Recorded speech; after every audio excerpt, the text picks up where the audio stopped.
El siguiente género que vamos a revisar es Sarcocistis.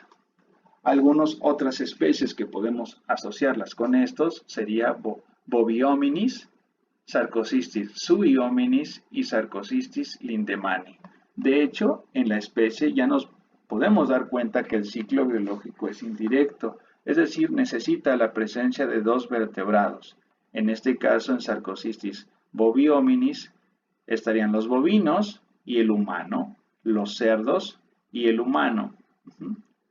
Y en el caso del lindemani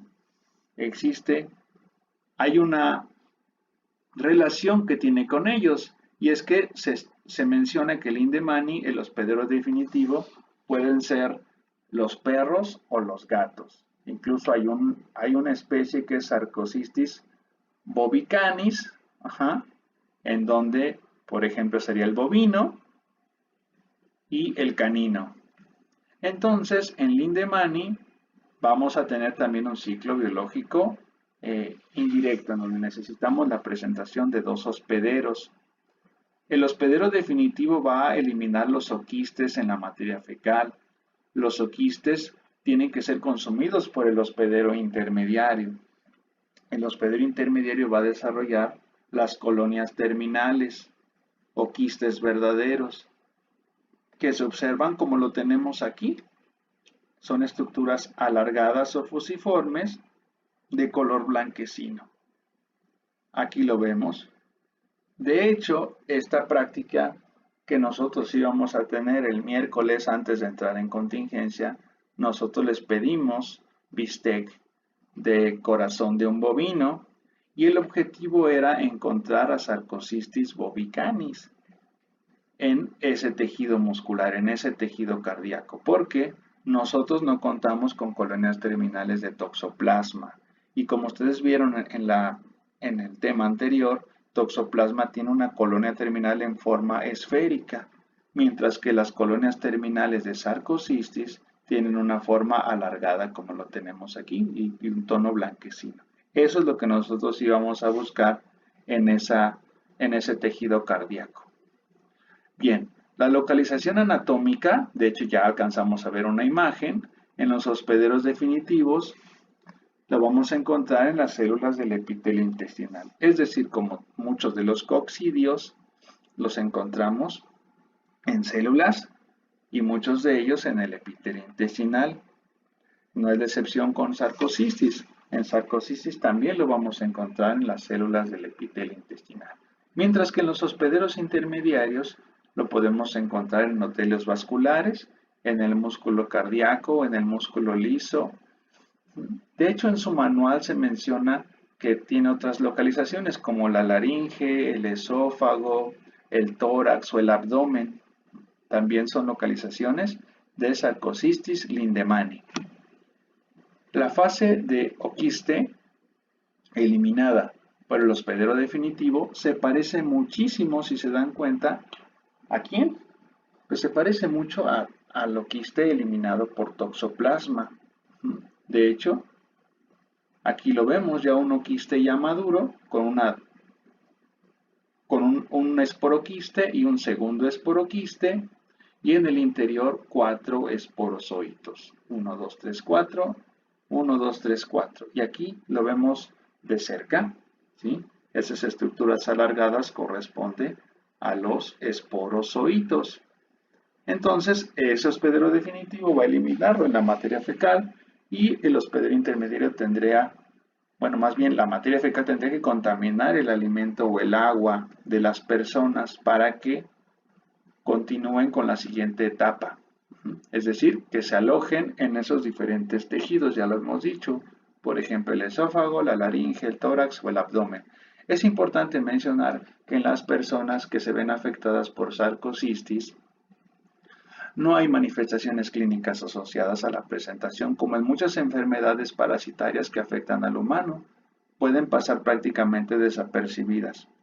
Por lo tanto, en muchas ocasiones no es diagnosticado. Incluso una persona puede llegar a fallecer y fallecer por alguna otra causa. Sin embargo, en ningún momento se diagnostica que era positivo a sarcocistis o que alojaba colonias terminales de sarcocistis. El diagnóstico en el hospedero definitivo, como bien sabemos, el hospedero definitivo va a eliminar los oquistes junto con la materia fecal. Entonces, estos oquistes los podemos diagnosticar a través de técnicas coproparasitoscópicas como Faust, ¿sí? Y como hemos visto, tanto los oquistes de toxoplasma como los de sarcocistis son oquistes muy pequeños. Y ahora a continuación vamos a revisar uno más pequeño todavía. Sin embargo, podemos utilizar algunas técnicas complementarias, es decir, vamos a hacer tinciones, una tinción de Kinju. Esta tinción de Kinju va a detectar a organismos ácido alcohol resistentes. Es una técnica que fue diseñada, la técnica de Ziehl-Neelsen. Es una técnica para poder teñir bacterias, pero también nos sirve para poder encontrar oquistes de protozoarios. Tal es el caso de Sarcocistis o incluso de Toxoplasma gondii.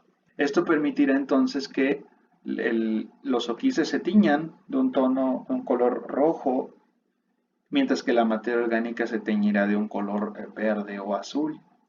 Esto facilitará para nosotros, de acuerdo y recordando que el tamaño son muy pequeñitos, entonces esto es muy útil para nosotros como una técnica complementaria. Bien. Las colonias terminales de bradizoitos también son conocidas en el caso de Sarcocistis como cuerpos de Miescher o Miescher, haciendo referencia a la persona, al descubridor. Sin embargo, no tenemos que olvidar que esto es una colonia terminal y una colonia terminal o un quiste verdadero, pues aloja a una gran cantidad de bradizoitos. Aquí vemos ya un corte histológico en donde apreciamos una colonia terminal con esta forma alargada o fusiforme y en el interior una gran cantidad de bradizoitos. Si lo vemos de cerca a esta colonia terminal o este cuerpo de Miescher, nos podemos dar cuenta que vamos internamente, vamos a ver estos septos que separan, que son cámaras en donde van a alojar a los bradizoitos. Lo que nosotros íbamos a hacer en la práctica era encontrar a estos cuerpos de Miescher, generar una presión para hacerlos estallar y que liberaran a los bradizoitos.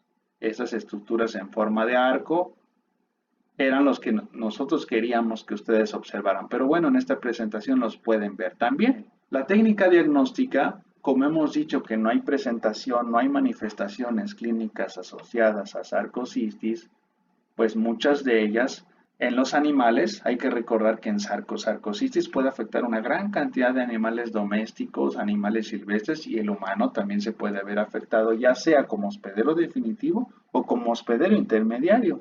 Entonces lo que se puede hacer es una biopsia, tomar una muestra del tejido, elaborar cortes histológicos y revisar y buscar a las colonias terminales, como se vería aquí. Sin embargo, esto es muy raro que ocurra porque las personas en ningún momento van a una consulta para mencionar que tienen algún dolor, alguna inflamación asociada, más bien la podrían asociar a cualquier otra cosa menos a sarcocistis. Otras técnicas como ELISA pueden detectar a sarcocistis, Western blot,